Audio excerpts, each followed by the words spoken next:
বলি লিখো তামুক গেটে তো কোথায় যাবে গো? কে যাবো গো? কি হচ্ছে? ঘাস পালা নাকি দমে ঘাস হয়েছে, চো তুমি যাবো তো চলো। খেত নি খেত দমে রোদ দিচ্ছে যে গো, কালিয়ান যাবো যে। হ্যাঁ কালিয়ান বাবা সাবন মাখলে তামলে গুড়ে সিনালে পুচ্ছ হয়ে যাবো। হবো দেখছো কেতনি কাতে খঞ্চাতে বলছে বুঝলি বন্ধুরা। চকলেট চুষে বলছে চলো একটা চকলেট হানি দোরান দিল আর বলছে চলো খেতে চলো তাহলে। আর কি রোদে রোদে এখন কেতনিকা, তোমার কেতনিকা হলেও না বন্ধুরা, সবাই কমেন্ট করে জানান দিবে, ঠিক আছে? এখন আমরা যাচ্ছি নিকাতে আজকে।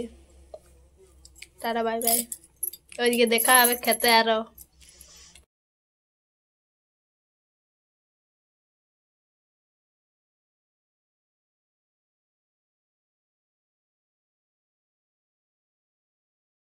তা দেখো এখন আমরা যাচ্ছি বন্ধুরা। দেখো আমার শাশুড়ি রোদ দেয়নি, তাও পুরো ঢাকা নিয়ে নিয়েছে ছাতা, ওদের পর ছাতাটা ঢাকা নিয়ে যাচ্ছে দেখছো, আর আমি পুয়া যাচ্ছি।